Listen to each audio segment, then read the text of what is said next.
ಬೆಂಗಳೂರಿನ ಫ್ರೀಡಂ ಪಾರ್ಕ್ನಲ್ಲಿ ನಾಳೆ ಬೃಹತ್ ಪ್ರತಿಭಟನೆಯನ್ನು ಕಾಂಗ್ರೆಸ್ ಪಕ್ಷ ಆಯೋಜನೆಯನ್ನು ಮಾಡಿದ್ದು. ಇದಕ್ಕೋಸ್ಕರ ಸಾಕಷ್ಟು ಟ್ರಾಫಿಕ್ಕಿನ ರೂಲ್ಸ್ ಆ್ಯಂಡ್ ರೆಗ್ಯುಲೇಷನ್ಗಳನ್ನು ಚೇಂಜ್ ಮಾಡಿದ್ದಾರೆ, ಸಾಕಷ್ಟು ರಸ್ತೆಗಳನ್ನು ಬಂದ್ ಮಾಡಿದ್ದಾರೆ. ಇದ್ರ ಬಗ್ಗೆ ನಮ್ಮ ಹತ್ರ ಮಾಹಿತಿಯನ್ನು ನೀಡಲಿಕ್ಕೆ ಜಂಟಿ ಪೊಲೀಸ್ ಆಯುಕ್ತರು ಸಂಚಾರ ವಿಭಾಗ ಬೆಂಗಳೂರು ಇವರಿದ್ದಾರೆ, ಕಾರ್ತಿಕ್ ರೆಡ್ಡಿ ಅವರು. ಸರ್, ಮೊದಲನೇದಾಗಿ ಎಲ್ಲೆಲ್ಲಿ ಜನರು ಓಡಾಡಬಾರ್ದು ಅಂತೇಳಿ ಸಜೆಸ್ಟ್ ಮಾಡ್ತಾರೆ?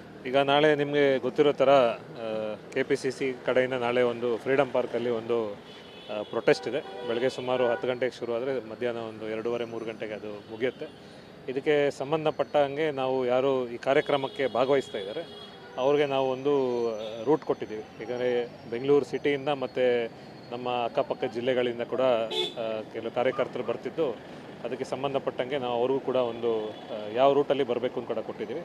ಅದೇ ರೀತಿ ಸಾರ್ವಜನಿಕರು ಯಾರು ಇದರಲ್ಲಿ ಪಾರ್ಟಿಸಿಪೇಟ್ ಮಾಡ್ತಿಲ್ಲ ಬಟ್ ಯೂಶಲಿ ಈ ರೂಟಲ್ಲಿ ಹೋಗ್ತಿದ್ದಾರೆ ಅವ್ರಿಗೂ ಕೂಡ ನಾವು ಒಂದು ಟ್ರಾವೆಲ್ ಅಡ್ವೈಸರಿ ಕೊಟ್ಟು ಯಾವ ದಾರಿಯಲ್ಲಿ ನಾವು ಡೈವರ್ಷನ್ಸ್ ಮಾಡಿದ್ದೀವಿ ಅವ್ರಿಗೂ ಅನುಕೂಲವಾಗಂತೆ ಯಾವ ರೋಡಲ್ಲಿ ಹೋಗ್ಬೋದು ಆ ರೋಡನ್ನು ಕೂಡ ನಾವು ಅವ್ರಿಗೆ ಸೂಚನೆ ಟ್ರಾವೆಲ್ ಅಡ್ವೈಸರಿ ಮುಖಾಂತರ ಕೊಟ್ಟಿದ್ದೀವಿ. ಸರ್, ಪ್ರಮುಖ ಇಲ್ಲಿ ಯಾವ್ಯಾವ ಜಂಕ್ಷನ್ ಇನ್ಕ್ಲೂಡ್ ಮಾಡ್ಕೊಂಡಿದ್ದೀರಾ?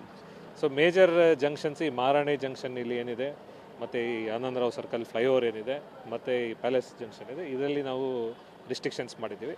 ಇಲ್ಲಿ ಬರೋ ರೋಡ್ಗಳಲ್ಲಿ ನಾವು ಡೈವರ್ಷನ್ಸ್ ಮಾಡಿ ನಮ್ಮ ಅಡ್ವೈಸರಿ ಕೊಟ್ಟಿದ್ದೀವಿ. ಅದನ್ನು ನಮ್ಮ ಸೋಷಿಯಲ್ ಮೀಡಿಯಾ ಇದರಲ್ಲಿ ಕೂಡ ನಾವು ಮಾಡಿದ್ದೀವಿ ಮತ್ತು ಎಲ್ಲ ಮಾಧ್ಯಮವರು ಕೂಡ ನಾವು ಕೊಟ್ಟಿದ್ದೀವಿ.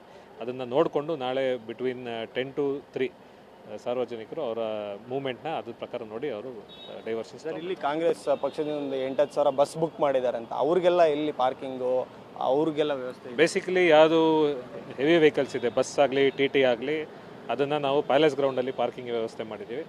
ಅದೇ ರೀತಿ ಯಾರು ಕಾರ್ಯಕರ್ತರು ಕಾರ್ಗಳಲ್ಲಿ ಬರ್ತಾರೆ ಅವ್ರಿಗೆ ನಾವು ಬಿನ್ನಿ ಮಿಲ್ಸು ಮತ್ತು ಕಂಠೀರವ ಸ್ಟೇಡಿಯಮಲ್ಲಿ ಪಾರ್ಕಿಂಗ್ ವ್ಯವಸ್ಥೆ ಮಾಡಿದ್ದೀವಿ. ಅದೇ ರೀತಿ ಯಾರು MLA ಮತ್ತು ಯಾರು ಜನಪ್ರತಿನಿಧಿಗಳಿದ್ದಾರೆ ಅವ್ರಿಗೆ ನಾವು ಇಲ್ಲಿ ಜ್ಞಾನಜ್ಯೋತಿ ಆಡಿಟೋರಿಯಂ ಇದೆ, ಅಲ್ಲಿ ಅವ್ರಿಗೆ ಪಾರ್ಕಿಂಗ್ ವ್ಯವಸ್ಥೆ ಮಾಡಿದ್ದೀವಿ. ಇದಿಷ್ಟು ಕಾರ್ತಿಕ್ ರೆಡ್ಡಿ ಅವರು ಹೇಳೋ ಮಾತು.